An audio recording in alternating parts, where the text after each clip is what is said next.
Eu relutei muito para fazer esse vídeo com esse assunto. Analisei e vi que de fato havia uma pertinência com aquilo que meu público gosta de consumir aqui no YouTube. Eu quero falar hoje sobre os impactos da tua infância, da tua educação, da tua criação, das coisas que você fazia ou deixava de fazer, dos estímulos que você recebeu os primeiros anos de vida e como isso está impactando hoje o teu aprendizado, o teu interesse pelos estudos e também a dificuldades que porventura você tenha na hora de estudar. Nem tudo se resume a ter ou não motivação, gente. Nem tudo se resume a ter ou não o melhor material. Nem tudo se resume a ter ou não tempo para estudar.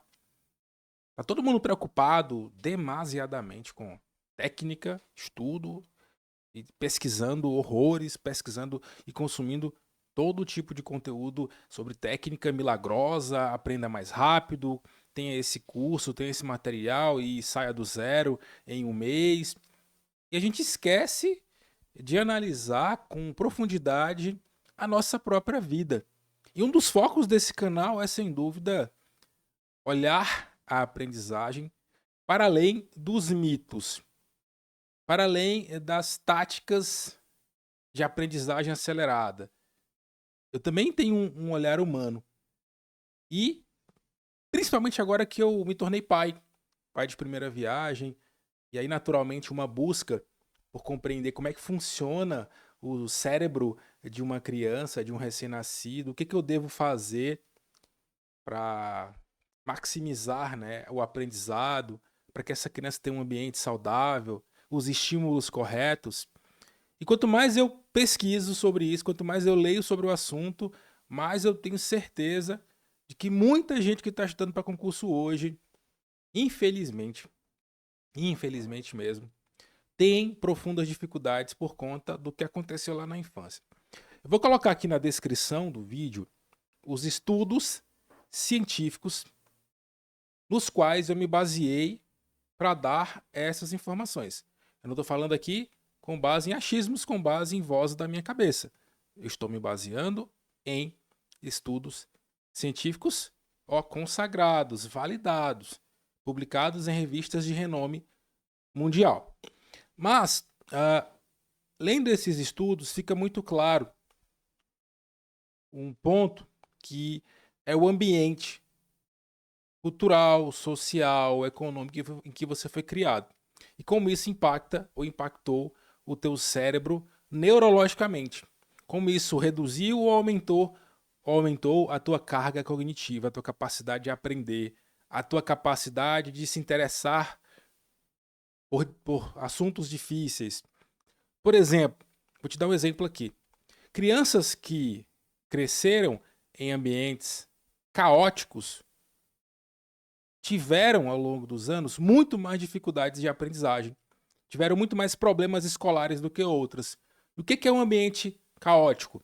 É um ambiente barulhento, uma casa barulhenta, pessoas que falam muito alto, pessoas que ligam som nas alturas, que botam músicas para tocar, né, com a criança do lado, crianças que muito cedo já eram expostas a telas, a televisão, a celular, a tablets, crianças que não eram atendidas nas suas necessidades mais básicas, de carinho, de atenção, de olho no olho.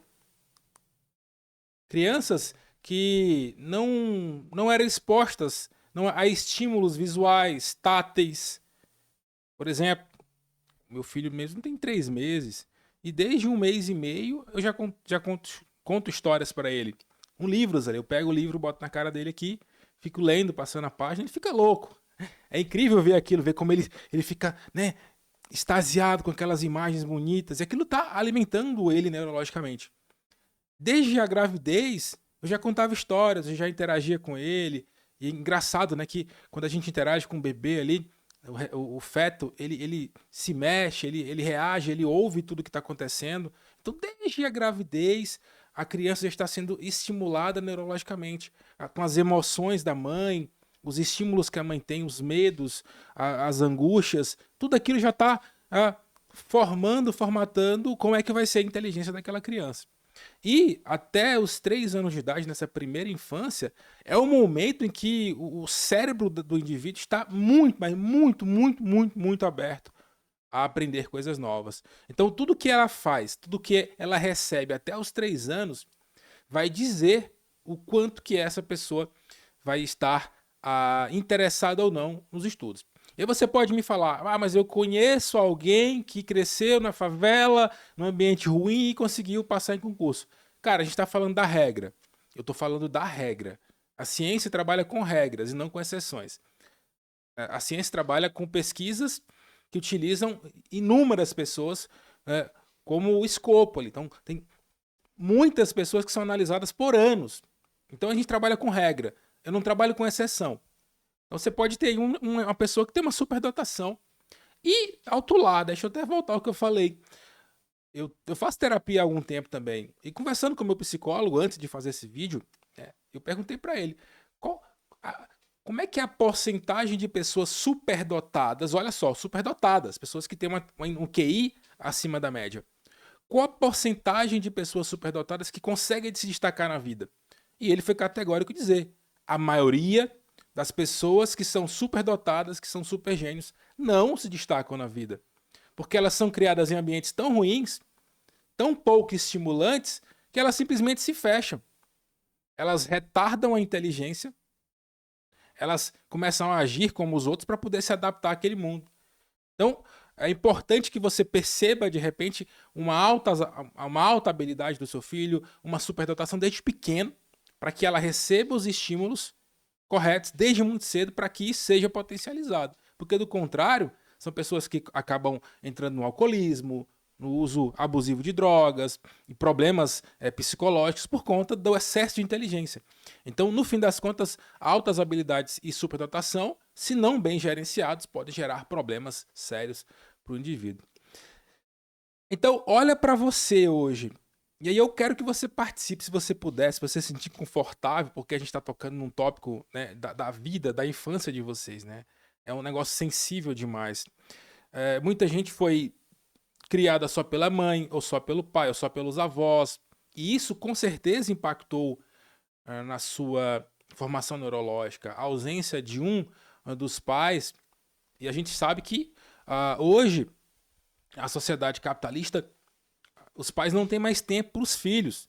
Então, às vezes, você tem o pai, tem a mãe, mas esses pais não têm tempo para ficar ali, né, com você. Aí vai para a creche. Eu entendo o pai e a mãe que bota o filho muito cedo na creche. Passa o dia inteiro dormindo ou fazendo poucas atividades. É um tempo perdido. É uma criança que é estimulada desde muito cedo. A criança que tem a mãe ou tem o pai o tempo inteiro ali, brincando, interagindo, correndo, sabe? Fazendo jogos matemáticos, organizando ideias, conversando. Elas têm uma tendência muito maior a ter prazer pelos estudos, a gostar de estudar, a gostar de ler. Crianças que não têm telas, crianças que não são expostas à tela. Eu tenho irmãs que moram na Europa há muitos anos. E elas falam: aqui a gente não vê criança usando tela, nem televisão tem nas casas. Uma irmã que mora na França, ela fala: olha, TV não faz parte da cultura dos franceses. Criança não tem tela, criança não existe tela, criança não usa celular. Criança de 10 anos, 12 anos não usa. Isso é contra a lógica da educação lá na Europa. Países nórdicos, como Holanda, enfim, já estão proibindo o uso de tablets, de celulares, como estratégia de ensino. Elas já proibiram o uso de celular em sala de aula para qualquer tipo de estratégia, ainda que para estratégia de ensino. Ah, professor, mas tablet serve para, sei lá, para estudar. Os países mais desenvolvidos estão proibindo o uso de telas, ainda que com um objetivo pedagógico. Porque as pesquisas têm mostrado, e também vou botar aqui na descrição essa pesquisa, que mesmo que com o intuito de aprender alguma coisa, o uso de telas causa dispersão, causa apatia.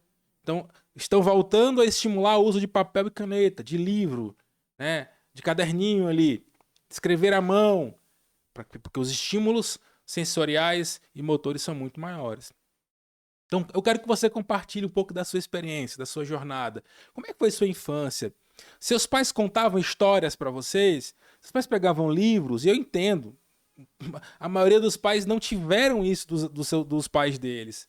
Eles nem têm noção de que isso faz bem para o filho. Então eu não posso julgar. Eu não estou julgando teu pai ou tua mãe que não fez isso.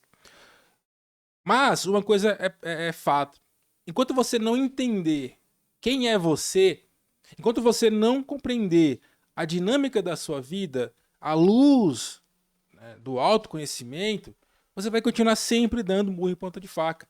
E vai se tornar um adulto que não consegue ter sucesso nos estudos e começa a achar que isso é um problema técnico mesmo, porque eu não consigo aprender. Mas aí quando eu sei as causas desse problema, eu começo a melhorar. Na terapia, numa autoanálise, eu começo a entender o porquê daquilo e começo a buscar soluções. É assim que a vida anda. Eu compreendo o que aconteceu comigo, eu compreendo a dinâmica da minha vida, eu me conheço mais, eu começo a me aperfeiçoar como pessoa.